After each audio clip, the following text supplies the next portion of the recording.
ม 2567 รัฐบาลขอเชิญชวนหน่วยงานภาครัฐ ภาคเอกชนและประชาชนร่วมแสดงความจงรักภักดีและสำนึกในพระมหากรุณาธิคุณด้วยการจัดตั้งโต๊ะหมู่ประดิษฐานพระบรมฉายาลักษณ์พระบาทสมเด็จพระเจ้าอยู่หัวพร้อมเครื่องราชสักการะประดับธงชาติไทยธงตราสัญลักษณ์และประดับผ้าระบายสีเหลืองร่วมกับผ้าระบายสีขาวตามอาคารสถานที่ของหน่วยงานและบ้านเรือนพร้อมทั้งจัดกิจกรรมจิตอาสาบำเพ็ญสาธารณประโยชน์เพื่อสืบสานพระราชปณิธานและบำเพ็ญสาธารณกุศลถวายเป็นพระราชกุศลตลอดปี 2567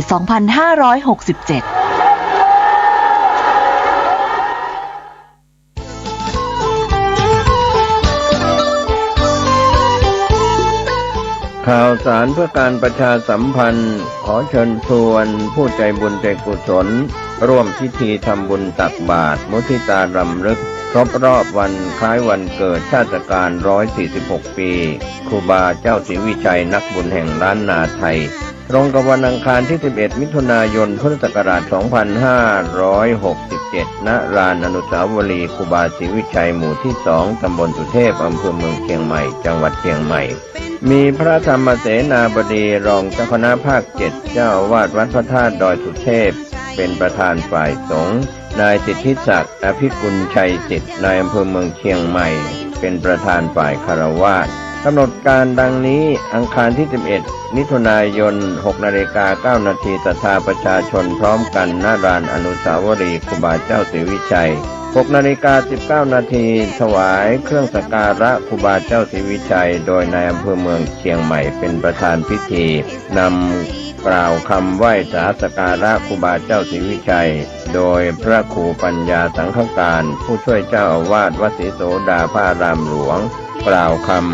โยงเข้าบาตร 6:29 น.พิธีทำบุญตักบาตรมุทิตารำลึกครูบาเจ้าศรีวิชัยพระภิกษุสามเณรจำนวน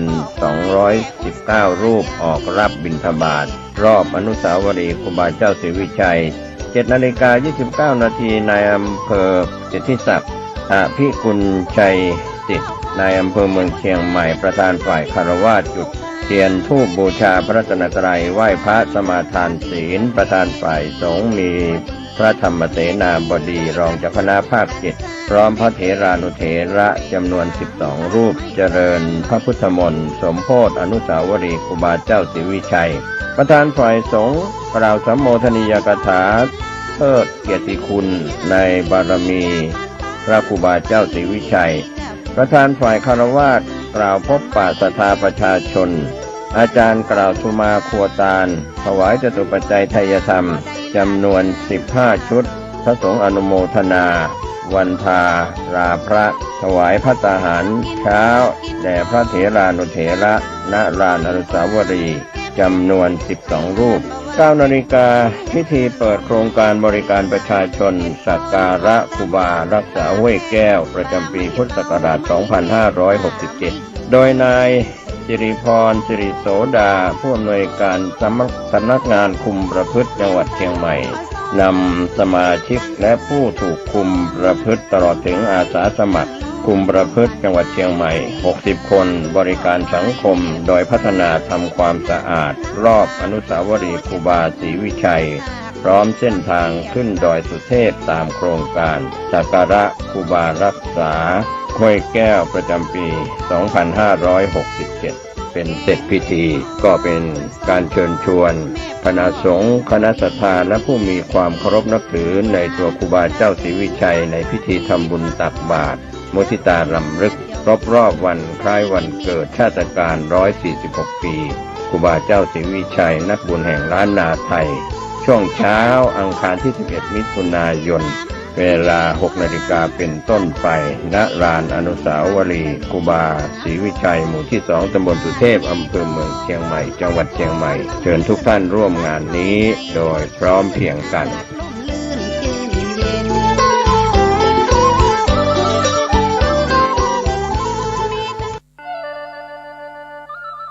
มูลนิธิครูบาศรีวิจัยโดยนายพยูนมีทองคำประธานมูลนิธิขอเชิญชวนชายไทยที่มีความเลื่อมใสในพระพุทธศาสนา และครูบาเจ้าศรีวิจัยที่มีอายุ20 ปีบริบูรณ์ขึ้นไปสมัครเข้ารับการอุปสมบทเพื่อศึกษาและปฏิบัติวิปัสสนากรรมฐานณวัดร่ำเปิงตะโปธารามเป็นเวลา9 วันในชื่อรุ่นถวายพระราชกุศลเฉลิมพระชนม์72 พรรษาตั้งแต่วันที่11 มิถุนายน 2567 ณ วัดพระศรีวรมหาวิหารโดยบ่มีค่าใช้จ่ายใดๆทั้งสิ้นผู้สนใจสมัครเข้าร่วมโครงการหรือร่วมสนับสนุนตามกำลังศรัทธาโปรดติดต่อสอบถามรายละเอียดเพิ่มเติมได้ที่นายพยุนมีทองคำโทรศัพท์ 0897007939 ได้ตั้งแต่วันนี้จนถึง 31 พฤษภาคม 2567 ในเวลาราชการท่านกำลังติดตามรับฟังสถานีวิทยุกระจายเสียงพระพุทธศาสนาแห่งชาติและสังคมคลื่นเพื่อการศึกษาพระพุทธศาสนาและวัฒนธรรมระบบ FM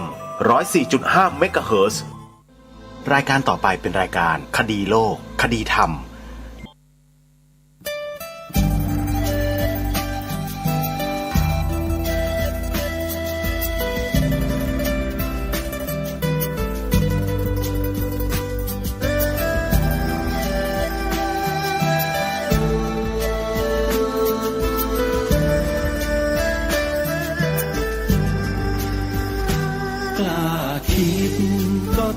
กล้าทำอย่ากลัวถ้าทำความดีเป็นศึกษาปัญหาให้ทันท่วงที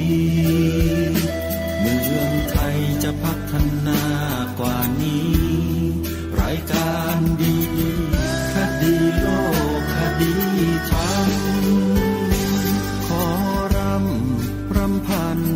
บรรยายความคิดเครื่องหมายแห่งสีทั้งสามงามถนัดขาวคือบริสุทธิ์สีสวัสดิ์หมายพระไตรรัตน์และธรรมะคุ้มจิตไทยแดงคือโลหิตเราใสซึ่งยอมสละได้เพื่อรักษาชาติศาสนาน้ำเงินคือสีโสภาอันจอมประชาพระโปรดเป็นของส่วนองค์จัดริ้วเข้าเป็นไตรรงค์จึงเป็นสีธงที่รักแห่งเราชาวไทยทหารอวตารนำไปยงยุทธวิชัยวิชิตก็ชูเกียรติสยามประเทศไทยที่เจริญมั่นคงมาได้จนถึงทุกวันนี้มิได้เกิดขึ้นจากความหวาดกลัวอย่างคลาดเขลาแต่บรรพบุรุษไทยของเราทุกยุคทุกสมัยล้วนแต่มีความกล้าหาญและชาญฉลาดปกป้องเอกราชสร้างชาติให้เกิดความมั่นคงโดยมีธงแห่งพระไตรรัตน์เป็นเครื่องนำชัยจึงเป็นที่มาที่ไปของรายการคดีโลกคดีธรรมกล้าคิดก็ต้องกล้าทำอย่ากลัวถ้าทำความดีเร่งศึกษาปัญหาให้ทันท่วงทีเมืองไทยจะพัฒนากว่านี้รายการดีๆคดีโลกคดีธรรมรายการดีๆคดีโลกคดีธรรม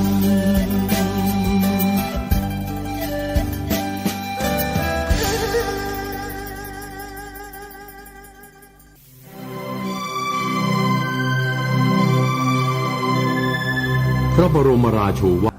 เพื่อให้บรรดาท่านผู้ฟังที่มีความสนใจได้ทำการสดับรับฟังศึกษาเรียนรู้พิจารณาในสิ่งที่องค์พระบาทสมเด็จพระมงกุฎเกล้าเจ้าอยู่หัว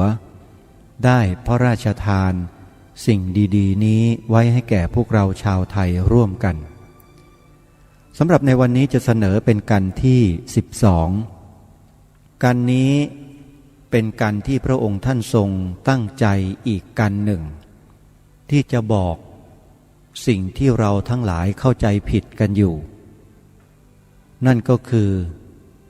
ความดำรงตนอยู่ในธรรมว่ามีความจำเป็นหรือไม่แล้วคนที่เห็นต่างที่เห็นว่าไม่จำเป็นนั้นเป็นคนในลักษณะเช่นใดเพื่อไม่ให้เป็นการเสียเวลาวันนี้ขออัญเชิญบทพระราชนิพนธ์เทศนาเสือป่ากันที่12มานำเสนอต่อท่านผู้ฟังดังต่อไปนี้กันนี้มีชื่อว่าประโยชน์แห่งการอยู่ในธรรมทรงแสดงณวันที่24มีนาคมพระพุทธศักราช2458พระองค์ท่านทรงขึ้นต้นด้วยพระบาลีว่าธัมโมหะเวรักขติธัมมจารีคนสมัยใหม่มีอยู่บ้างบางคนซึ่งไม่รู้สึกความจำเป็นแห่งการอยู่ในธรรมที่เป็นเช่นนี้เพราะเหตุ2ประการคือประการที่1เพราะเข้าใจผิดคิดว่าการที่อยู่ในธรรมเป็นเครื่องแสดงตนเป็นคนแก่วัดเถรครึหรือสมองเก่าไม่ถูกแบบคนสิวิไลความเข้าใจผิดอันนี้ย่อมบังเกิดขึ้นเพราะความรู้ตื้นของตนเองขาดความพิจารณาและอาศัยความปรารถนาที่จะประพฤติตนให้เป็นคนสิวิไลจึงต้องตั้งใจเอาอย่างฝรั่งมากที่สุดที่จะเอาอย่างได้เพื่อทำเช่นนี้ให้ถึงที่คนจำพวกนี้มักทิ้งธรรมะประเพณีซึ่งพ่อแม่ปู่ย่าตายายของตนเองได้ถือมาแล้วแต่ก่อนและสั่งสอนตนมาและมุ่งหมายว่าจะถือเอาธรรมะประเพณีของฝรั่งผู้ซึ่งนิยมว่าเป็นมนุษย์จำพวกที่สิวิไลกว่าชาวเราเองนั้นทีเดียวความมุ่งมา่ปรารถนาเช่นนี้ถ้าสามารถจะทำไปให้เป็นผลสำเร็จจริงก็ไม่สู้กระไรนักคือถึงแม้ว่าจะทิ้งประเพณีประพฤติธรรมจรรยาอย่างแบบไทยใช้แบบฝรั่งในที่สุดก็คงได้ผลคล้ายคลึงกันนั่นเองเพราะหลักแห่งธรรมะย่อมเหมือนกันหมดทั้งโลกไม่ว่าในหมู่ชนชาติใดภาษาใดเว้นเสียแต่ที่เป็นคนป่าเท่านั้นแต่เผอิญเป็นเคราะห์ร้ายของชาวเราฝรั่งโดยมากซึ่งไทยเราผู้อยากเป็นศิษย์จะได้พบปะได้โดยใกล้ชิดจริงๆมักเป็นผู้ซึ่งไม่สมควรที่จะเป็นครูด้วยประการทั้งปวงฝรั่งที่ออกมาอยู่ในเมืองเรานี้ย่อมมีเป็น2จำพวกคือจำพวกที่1เป็นผู้ออกมาอยู่โดยมีกิจธุระมีเป็นข้าราชการของกรุงสยามบ้างเป็นพ่อค้าบ้างอีกพวกหนึ่งเป็นคนซึ่งจะหาคำอื่นเรียกไม่ได้ดีกว่าจรจัดเพราะมักจะเป็นผู้ที่ได้ซัดเซพเนจรมาหลายแห่งแล้วและอยู่แห่งใดก็ไม่ใคร่จะได้นานฝรั่งจำพวกที่1กับที่2นั้นถึงแม้เป็นฝรั่งด้วยกันก็จริงแต่เขาจะได้คบค้าสมาคมระหว่างกันและกันนั้นก็หามิได้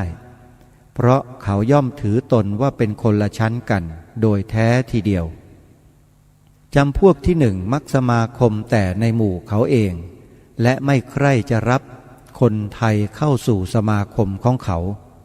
เพราะฉะนั้นไทยเราโดยมากจะได้มีโอกาสรู้ธรรมประเพณีนิยมของเขาเหล่านี้ก็หามิได้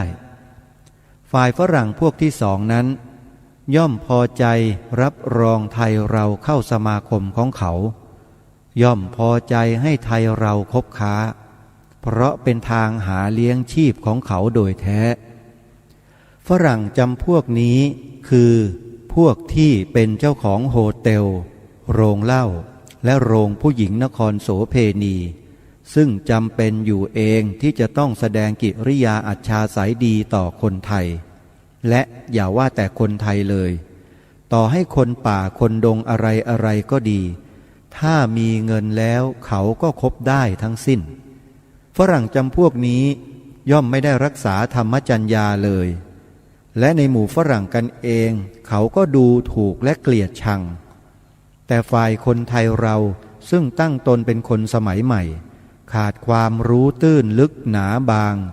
สำคัญว่าผิวขาวแล้วเป็นดีเท่ากันหมดเห็นควรเอาเป็นตัวอย่างได้หมดเหตุฉะนี้เมื่อได้ทิ้งประเพณีธรรมจรรยาอย่างที่พ่อแม่ปู่ย่าตายายของตนเองได้สั่งสอนมาแล้วนั้นก็ฉวยได้แต่แบบแผนของกากฝรั่งมาถือไว้เป็นธรรมะแทนจึงได้นิยมความประพฤติสัมมะเลเทเมากินเหล้าเล่นเบี้ยเล่นผู้หญิงว่าเป็นความประพฤติอันควรแก่คนที่ขึ้นชื่อว่าศิวิไลและอาศัยฝรั่งเลวๆเหล่านั้นย่อมใช้การพูดปลิ้นปลอกหลอกหากินอยู่เป็นปกติไทยเราที่มักเสวนากับฝรั่งจำพวกนี้ก็พลอยนิยมการพูดปลิ้นปลอกปดโป้ว่าเป็นของดีและฉลาดไปด้วยตรงกับสุภาษิตที่ว่าคบพาลพาลพาไปหาผิดดังนี้ประการที่สองมีคนอยู่จำพวกหนึ่งซึ่งสำคัญตนว่าเป็นผู้มีสติปัญญารอบรู้อย่างสมัยใหม่และรู้จักไซสมองผลแห่งการใช้สมองของคนชนิดนี้ทำให้เขารู้สึกว่า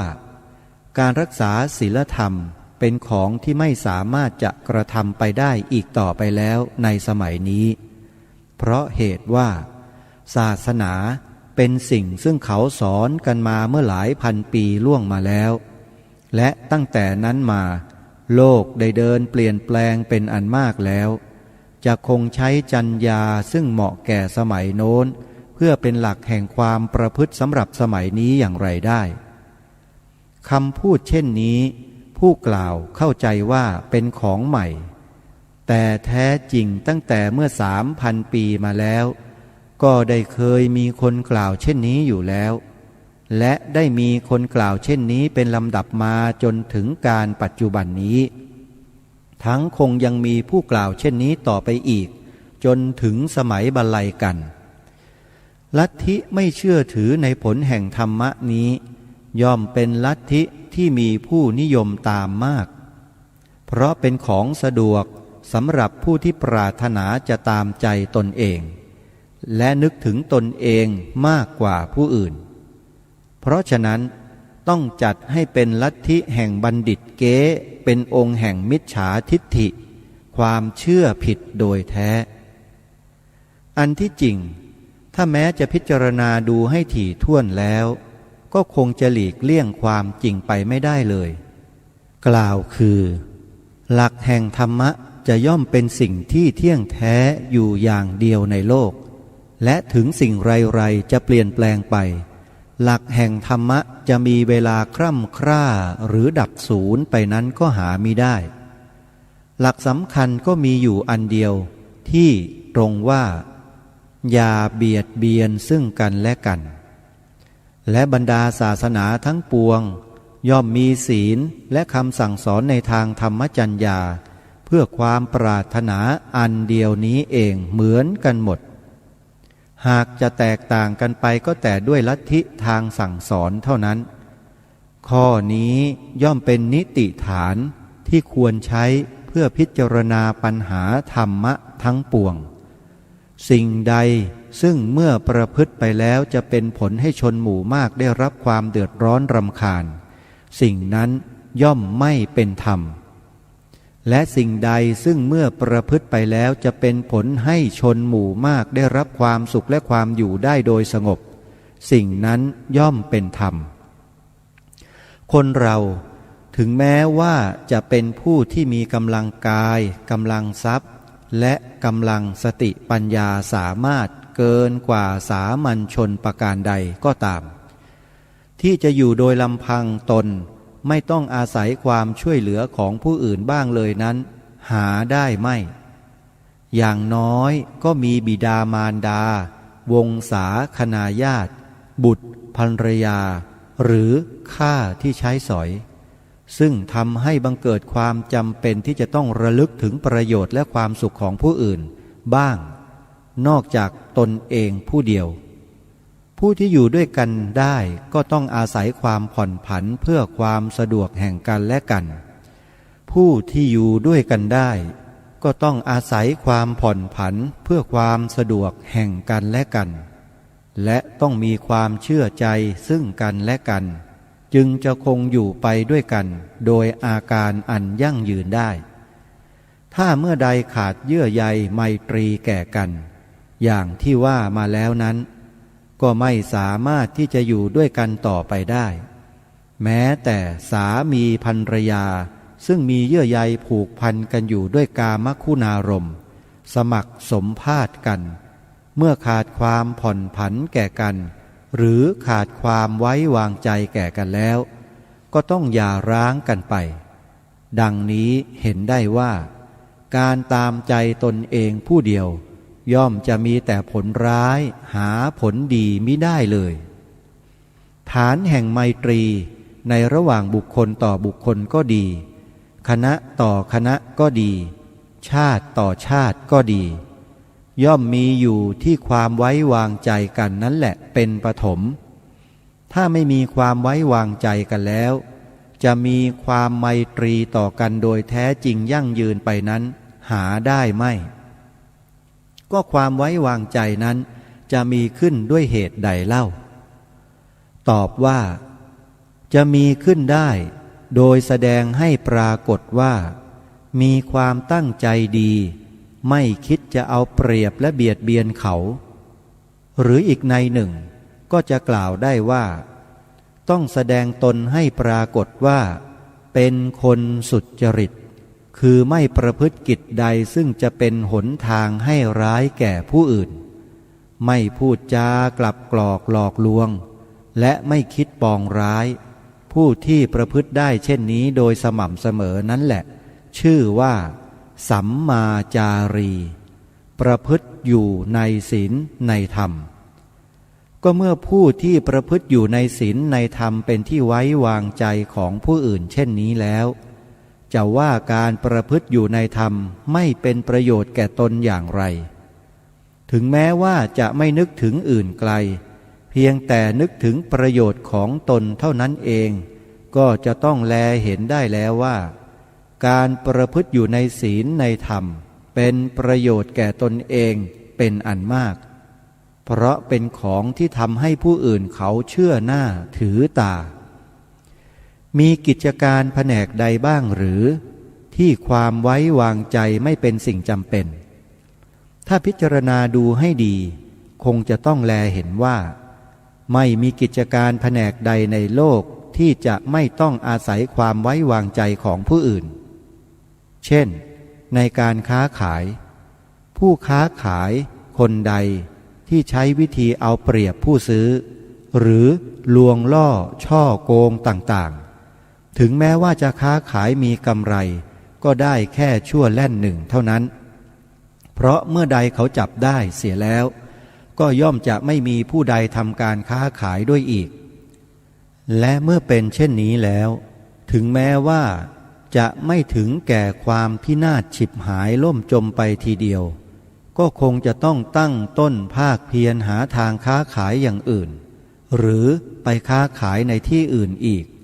ซึ่งนับว่าเสียประโยชน์และเสียเวลาเป็นอันมากในการที่จะต้องตั้งหนึ่งใหม่เช่นนั้นถ้าได้เริ่มใช้วิธีค้าขายโดยสุจริตและคงดำเนินไปโดยทางสุจริตแล้วก็ย่อมจะได้รับความไว้วางใจแห่งผู้ซื้อหรือผู้ทำการร่วมตลาดย่อมมีหนทางที่สามารถจะตั้งตนอยู่โดยมั่นคงได้และถึงแม้ว่าจะไม่ได้เงินทองมากมายโดยรวดเร็วเท่าทางลวงล่อช่อโกงก็ดีแต่กำไรย่อมจะมีมาเสมอไม่ขาดเปรียบเหมือนน้ำซึ่งไหลแม้แต่ทีละหยาดถ้าไหลเสมอมิได้ขาดในไม่ช้าก็เต็มภาชนะดังนี้ อังกฤษเขาจึงได้กล่าวเป็นสุภาษิตไว้ว่า ความสุจริตเป็นอุบายดียิ่งยวดและสุภาษิตอันนี้ย่อมใช้ได้ทั่วไปไม่ว่าจะทำกิจการใดๆในโลกนี้ส่วนในราชการก็ย่อมจะชอบใช้คนที่ประพฤติสัมมาจารีศีลธรรมเหมือนกันข้อนี้เป็นที่น่าอัศจรรย์ที่ยังมีบุคคลบางจำพวกเข้าใจไม่ได้เลยถ้าเข้าใจข้อนี้โดยแจ่มแจ้งแล้วก็คงจะไม่ต้องได้ยินเสียงบ่นอยู่เนืองๆว่าคนมีสติปัญญารัฐบาลท่านไม่ชุบเลี้ยงแท้จริงผู้กล่าวเช่นนี้ย่อมจะลืมหรือแกล้งลืมเสียว่าเป็นความจำเป็นที่รัฐบาลจะต้องพยายามเลือกเฟ้นคนที่ดีจริงๆไว้ใช้ในราชการคำว่าคนดีจริงๆจะแปลแต่เพียงว่ามีวิชาความรู้ดีหรือเฉลียวฉลาดดีเท่านั้นหาเพียงพอไม่ย่อมจะต้องมุ่งไปถึงชนทั่วไปนิยมว่าเป็นคนดีโดยรอบตัวด้วยเมื่อในพนิชยการต้องการความไว้วางใจเชื่อถือแห่งชนทั้งหลายเป็นที่ตั้งแล้วในราชการไม่ต้องการเช่นนั้นบ้างหรือต้องเข้าใจว่ารัฐบาลต้องการคนใช้ที่เป็นที่ควรไว้วางใจได้มากกว่าพนิชยการเสียอีกการกดขี่ข่มเหงอาณาประชาชนไม่มีหนทางใดที่จะร้ายไปกว่าการมอบอำนาจไว้ในมือผู้ที่ไม่สมควรจะเป็นที่ไว้วางใจคนถึงจะมีวิชาเป็นบัณฑิตแก้วพิเศษปานใดก็ดีถ้าไม่เป็นผู้ที่ประพฤติสัมมาจารีอยู่ด้วยแล้วจะหวังให้ได้ความไว้วางใจแห่งอาณาประชาชนหาได้ไม่เพราะฉะนั้นในราชการจึงปรารถนาบุคคลเช่นนี้น้อยกว่าคนที่มีภูมิความรู้ต่ำแต่ประพฤติตนดีจริงอยู่ผู้ที่ประพฤติตนไม่สู้จะดีบางทีก็ได้มีโอกาสตะเกียกตะกายขึ้นไปจนได้รับหน้าที่ใหญ่ๆในราชการได้แต่บุคคลชนิดนี้ก็เหมือนพ่อค้าผู้ลวงล่อช่อโกงผู้ซื้อและผู้ขายร่วมตลาดคือจะได้ดีก็ไปได้ชั่วแล่นหนึ่งเท่านั้นจะได้มั่นคงอยู่ในตำแหน่งหรือยศถาบรรดาศักดิ์ก็หามิได้ดังมีพยานปรากฏอยู่หลายรายแล้วมิใช่หรืออันหนึ่งเมื่อบุคคลจะหาบ่าวไว้ใช้ในบ้านก็ต้องเลือกสรรผู้ที่ประพฤติดีเรียบร้อยไม่เป็นนักเลงสุรายาเมาหรือเล่นเบี้ยเล่นผู้หญิงเป็นนิด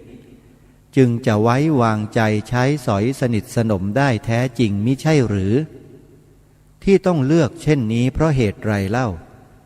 การกินเหล้าเมายาหรือเล่นเบี้ยเล่นผู้หญิงแท้จริงก็เป็นการส่วนตัวของบ่าวนั่นเองไม่เกี่ยวแก่ส่วนการงานที่เขากระทำให้แก่เราผู้เป็นนายเลย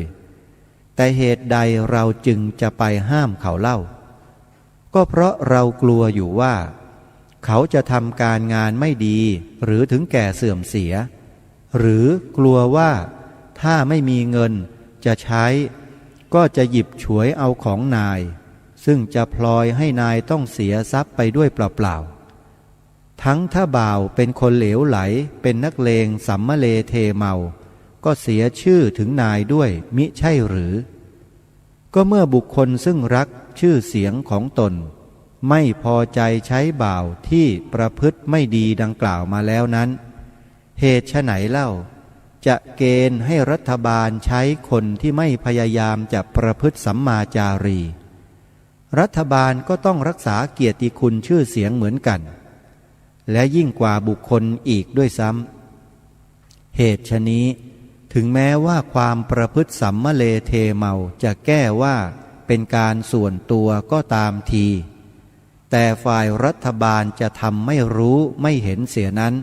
ย่อมไม่ได้อยู่เองเพราะรัฐบาล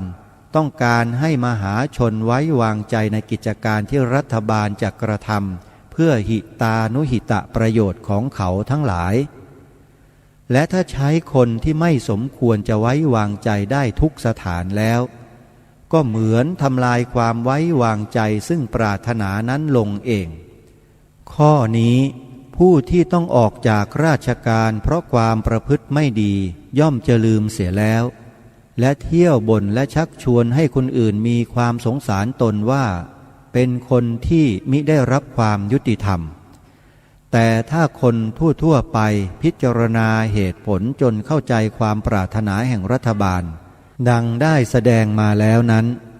ก็คงจะไม่ฟังเสียงผู้ที่ถูกไล่ออกเพราะความประพฤติชั่วของตัวเขาเองและเมื่อไม่มีคนฟังและไม่ได้รับความสงสารแล้วบุคคลจำพวกนั้นก็จะพูดน้อยลงทั้งการถูกไล่ออกก็จะเป็นการลงโทษอันเป็นประโยชน์ได้แท้จริงเป็นข้อควรกลัวแห่งผู้ที่ยังคงอยู่ในราชการนั้นด้วยถ้าแม้จะพิจารณาโดยแท้จริงหรือจะเดาก็โดยไม่ผิดได้คือถึงแม้ผู้ที่บ่นอวดดีหรือการส่วนตัวนั่นเองก็ดีในใจของตนก็ย่อมรู้อยู่ความประพฤติของตนนั้นผิดแต่ในขณะเมื่อยังอยู่ในราชการนั้นสำคัญผิดคิดไปเสียว่าจะไม่มีใครเขาจับได้เพราะถ้าทำการงานดีอยู่แล้วก็คงจะไม่มีเจ้าขุนมูลนายผู้ใดจ้ำจี้จ้ำชัยไปถึงความประพฤติส่วนตัวความคิดอันนี้เองทำให้เกิดความเหลิงเพลินไปในความเชื่อถือตนเองก็ประพฤติตามใจตนเองมากขึ้นทุกทีจนมีผลให้ตนทำการงานในหน้าที่บกพร่องไปแต่โดยตนเองหารู้สึกตนไม่ความบกพร่องนั้นๆมีมากขึ้นทุกทีจนในที่สุดเหลือที่ผู้บังคับบัญชาจะละเลยเสียได้ต้องท้วงทักตักเตือนขึ้นซึ่งถ้ารู้สึกตัวก็รั้งตัวให้หยุดได้เหมือนนายสารถีรั้งม้าซึ่งจะพาห่อไว้ได้ก่อนที่จะเป็นอันตรายแต่ถ้ามีความเหลิงและทะนงในความฉลาดของตนมากอยู่เพิกเฉยเสียไม่ฟังคำตักเตือนก็เหมือนสารถีที่ปล่อยให้ม้าพาห่อไปจนตกเหวรถหักป่นปี้ไปเท่านั้นเมื่อเป็นเช่นนี้ผู้บังคับบัญชาซึ่งยังมีความปราณีอยู่ก็มักจะใช้วิธีให้ออกจากราชการเพื่อความประสงค์จะให้เป็นการเงียบหายไปแต่โดยมากหาเป็นเช่นปรารถนาไม่เพราะผู้ที่ออกจากราชการนั้นไม่รู้สึกประโยชน์อันแท้จริงของตนมัวนึกถึงแต่การที่จะแก้หน้าของตนเท่านั้น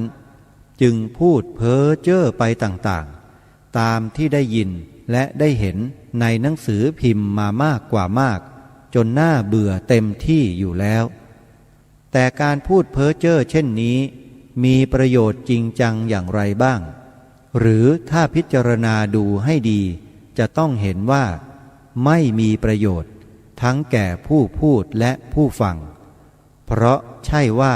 การที่พูดเช่นนั้นจะบันดาลให้ผู้พูดได้กลับเข้ารับราชการอีกก็หามิได้และถึงในหมู่สามัญชนก็มีเป็นส่วนน้อยที่ใยดีในถ้อยคำของบุคคลเช่นนั้นเพราะเมื่อใครได้รู้เห็นความประพฤติอันไม่ดีของผู้พูดนั้นแล้วก็ย่อมจะต้องสิ้นความสงสารอยู่เองดังนี้ก็เป็นอันวนกลับเข้ามารอบเดิมอีกคือผู้ที่จะได้รับความสงสารของชนหมู่มากต้องเป็นผู้ประพฤติสัมมาจารีแต่ซึ่งได้รับความทุกข์โดยไม่ควรที่จะได้รับเมื่อกล่าวมาโดยสังเขปเพียงเท่านี้แล้วก็พอจะให้เห็นได้แล้วว่าการประพฤติอยู่ในธรรมเป็นประโยชน์แก่บุคคลผู้ประพฤติปานใดไม่เลือกว่าจะเป็นผู้ประกอบกิจธุระในทางใดส่วนผู้ที่จะทำการในหน้าที่นักรบบางคนเขาก็กล่าวว่าจะประพฤติอยู่ในทางธรรมไม่ได้อยู่เองแล้วโดยเหตุที่กิจธุระโดยตรงซึ่งจะต้องกระทำก็คือการฆ่าคน ซึ่งเป็นของผิดด้วยศีลองค์ที่หนึ่งของพระพุทธศาสนาอยู่แน่แท้แล้วเพราะเหตุฉะนั้นนักรบก็เป็นอันถือศีลไม่ได้อยู่เองแล้วข้อนี้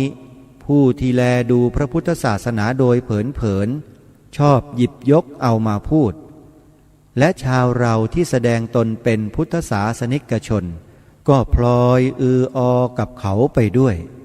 แท้จริงพระพุทธเจ้าของเราย่อมทรงเข้าพระทัยอยู่ดีว่าการป้องกันชาติบ้านเมืองเป็นความจำเป็นโดยแท้และผู้ที่มีหน้าที่กระทำกิจการเช่นนั้นจะนับว่าเป็นบุคคลที่ประกอบการเลี้ยงชีพโดยไม่ชอบธรรมนั้นหามิได้ข้อที่ควรอ้างเป็นพยานได้มีอยู่หลายประการเพียงพอที่จะแสดงให้เห็นได้ว่าการรบเพื่อป้องกันชาติบ้านเมืองไม่เป็นข้อที่พระพุทธองค์ทรงห้ามปรามเลยถ้าทรงห้ามปรามหรือแม้ไม่ทรงเห็นชอบด้วยแล้วที่ไหนเลยจะทรงบังคับให้ทหารซึ่งหนีจากกองทัพของพระเจ้าพิมพิสารเข้าไปอุปสมบทนั้นศึกออกไปเข้ารับราชการในกองทัพตามเดิมทั้งในพระวินัยบัญญัติก็มีคำอนุญาตไว้ชัดเจนให้พระภิกษุไปกับกองทัพได้เพื่อกระทำกิจการเทศนาสั่งสอนทหารคงมีขีดขั้นอยู่แต่เพียงว่าไม่ให้อยู่ในกองทหารติดเกินกว่า7 ราตรีเท่านั้นอีกประการหนึ่งพระสงฆ์ประน้ำมนต์ธงชัยและทหารกับทั้งลงเลขยันในเครื่องรางต่างๆเป็นแบบธรรมเนียมมีติดต่อมาตั้งแต่พุทธกาลจนถึงทุกวันนี้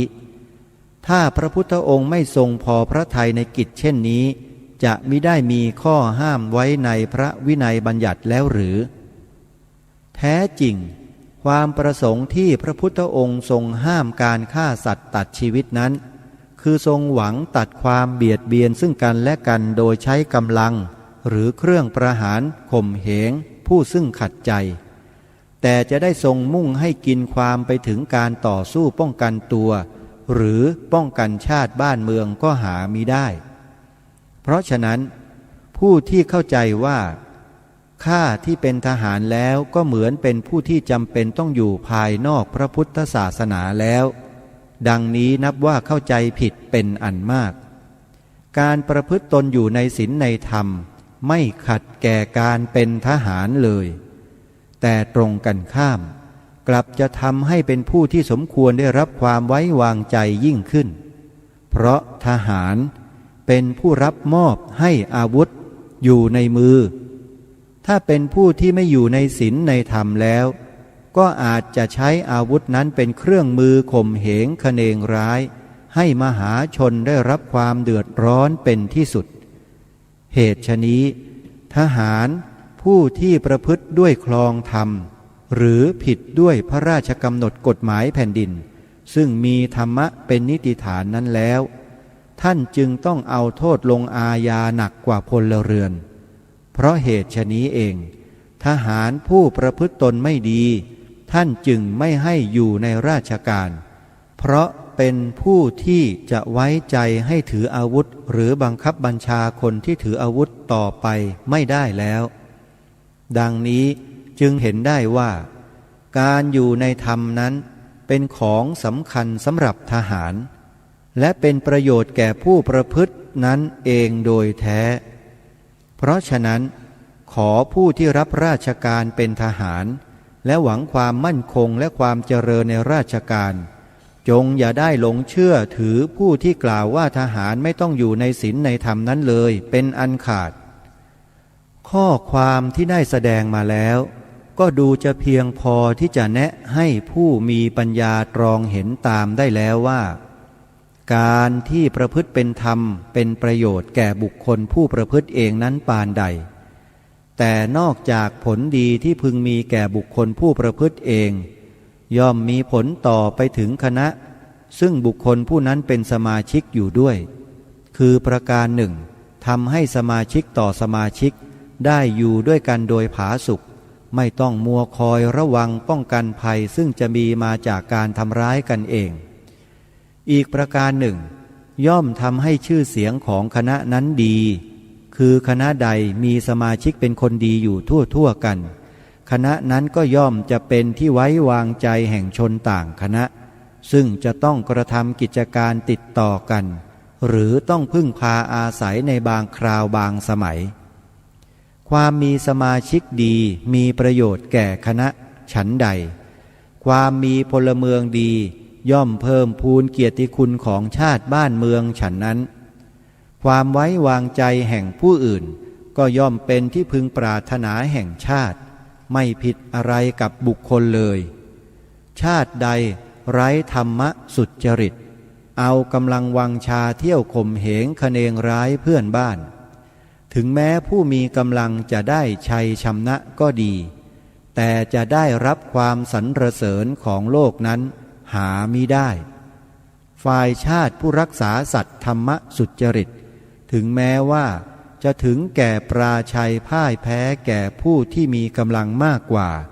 ก็มิได้เสียเกียรติคุณเลยจนนิดเดียว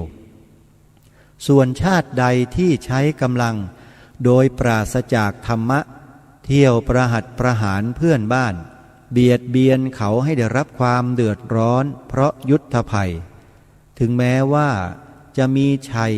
ก็ไม่อยู่ยงไปได้ช้านานปานใดอย่าแลดูห่างไกลไปเลยแลดูแต่ข้างบ้านเราเองก็พอแล้วชาติใหญ่ที่เคยเป็นศัตรูขันสู้กับชาติไทยเรามาแต่ก่อนเคยกดขี่ข่มเหงและหาเหตุก่อการสงครามกับไทยเราโดยปราศจากทางธรรมะมาแล้วนั้นในเวลานี้เป็นอย่างไรบ้างชาติจีนซึ่งเคยเป็นนายของชาวเราเมื่อ 2,000 ปีล่วงมาแล้วชาติขอมที่เคยทำความคับแค้นให้แก่เราจนเลือดตากระเด็นและพวกพม่ารามันซึ่งเคยมาข่มเหงชาวเราให้ได้รับความเจ็บทั้งกายและใจเหลือที่จะพรรณนาชาติทั้งสามในเวลานี้เป็นอยู่อย่างไรใครที่มีหูมีตาก็ย่อมจะทราบอยู่เองแล้วส่วนชาติไทยซึ่งสำหรับแต่ถูกเพื่อนบ้านข่มเหงมาแทบไม่ขาดสามารถรักษาชาติของเราให้เป็นไทยอยู่ได้จนถึงบัดนี้ไม่ใช่เพราะเราตั้งอยู่ในธรรมสุจริตหรือผู้ที่เคยนิยมยกย่องลัทธิว่ากำลังคือธรรมะดังนี้ได้ตกต่ำรับความอัปยศอดสูเสียความเป็นไทยแห่งชาติไปแล้วเห็นปรากฏแก่ตาเช่นนี้ยังจะว่าไม่มีบุญมีกรรมอีกหรือเหตุฉะนี้คนไทยซึ่งรักชาติไทยจริงควรที่จะต้องตั้งหน้าบำเพ็ญเพียรช่วยกันรักษาธรรมะแห่งชาติเราให้มั่นคงอยู่ต่อไปและอาศัยเหตุที่คนไทยทุกๆคนเป็นส่วนหนึ่งแห่งชาติไทยจึงจำเป็นที่ต้องต่างคนต่างประพฤติสัมมาจารีรักษาธรรมะสุจริตเพื่อประโยชน์แห่งชาติของเราทั้งหลายขอจงเข้าใจเสียเถิดว่าชาติใดมีพลเมืองที่ประพฤติอยู่ในทำนองคลองธรรมมากที่สุดชาตินั้นแหละเป็นชาติที่สิวิไลแท้จริงแท้จริงความสิวิไลจะอยู่ที่การแต่งกายเอาอย่างฝรั่งหรือเอาความประพฤติสัมมะเลเทเมาของฝรั่งไพร่มาเป็นแบบแผนนั้นหามิได้ชาติที่เข้าใจผิดคิดเห็นเช่นนี้ก็มีอยู่แล้วเหมือนเป็นตลกอยู่ในท่ามกลางสมาคมแห่งนานาประเทศอยู่แล้วไม่ควรที่ชาติไทยเราจะเข้าไปเป็นตลกกับเขาด้วยอีกรายหนึ่งเลยธรรมะประเพณีที่ไทยเราเคยได้ใช้เป็นเครื่องคุ้มครองใจของคนเราทั้งหลายมีอยู่แล้วอย่างไรเมื่อเรายังไม่ได้พบปะธรรมะประเพณีที่รุ่งเรืองดียิ่งไปกว่าที่เราจะรู้ได้จากพระพุทธศาสนาของเราแล้วก็หาควรที่จะละทิ้งของเดิมของเราเสียไม่ขอคนไทยทั้งหลายที่อยากจะเห็นความเจริญรุ่งเรืองแห่งชาติไทยจงตั้งใจปฏิบัติกิจการทั้งปวงให้อยู่ในทำนองคลองธรรมให้ชาติของเราและตัวของเราทุกคนได้อาศัยธรรมะเป็นเครื่องป้องกันสัพพยันตรายสมด้วยพระพุทธภาษิตว่าธัมโมหะเว รักขติธรรมจารีธรรมย่อมคุ้มครองผู้ที่ประพฤติเป็นธรรมอันเป็นสุภาษิตซึ่งแสดงความจริงทั้งสำหรับบุคคลทั้งสำหรับคณะทั้งสำหรับชาติดังได้แสดงมาพอเป็นสังเขปแล้วนั้นเนื่องด้วยเวลาของเรานั้นใกล้จะหมดลงพอดีสรุปท้ายรายการวันนี้ให้ท่านสาธุชนทั้งหลายได้เข้าใจว่าบทพระราชนิพนธ์เทศนาเสือป่าตอนนี้พระองค์ท่านทรงย้ำชัดเจนว่าการประพฤติอยู่ในศีลในธรรมเป็นสิ่งจำเป็นสำหรับทุกคนทุกหมู่คณะทุกหน้าที่ทุกระดับชั้นไม่ว่าจะเป็นระดับบุคคลระดับองค์กรระดับหมู่บ้านตำบลอำเภอจังหวัดหรือระดับชาติไม่ว่าจะเป็นทหารตำรวจข้าราชการพลเรือนหรือองค์กรอิสระทั้งหลายผู้พิพากษาอัยการนักกฎหมายไม่ว่าใครทั้งนั้นการประพฤติอยู่ในสัมมาจารีเป็นคนมีศีลมีธรรมศีลและธรรมจึงมีความจำเป็นสำหรับมนุษย์ทุกยุคทุกสมัยใครปฏิเสธศีลธรรมท่านสาธุชนก็ลองคิดดูแล้วกันว่าคนประเภทนั้นเป็นคนเช่นไรรายการคดีโลกคดีธรรมของเรานั้นเป็นรายการที่ส่งเสริมสังคมให้มีศีลมีธรรมให้ประพฤติอยู่ในสัมมาจารีให้เป็นผู้ที่ไว้วางใจแก่ทุกคนเรากำลังดำเนินรอยตามเบื้องพระยุคลบาทของพระองค์ท่านขอให้พวกเราตั้งอกตั้งใจทำความดีโดยไม่ต้องหวั่นเกรงต่ออิทธิพลความชั่วทั้งหลายใดๆทั้งสิ้นคนทำความดีต้องกล้าเหมือนกับบทเพลงของรายการคดีโลกคดีธรรมที่บอกว่ากล้าคิดก็ต้องกล้าทำอย่ากลัวถ้าทำความดีเพราะฉะนั้นขอสนับสนุนทุกท่านให้ทำความดีวันนี้เวลาของรายการหมดลงแล้วต้องขอสมมุติยุติไว้แต่เพียงเท่านี้ขอความสุขสวัสดีจงมีแด่ท่านผู้ฟังทุกท่านทุกคนเทินขอเจริญพร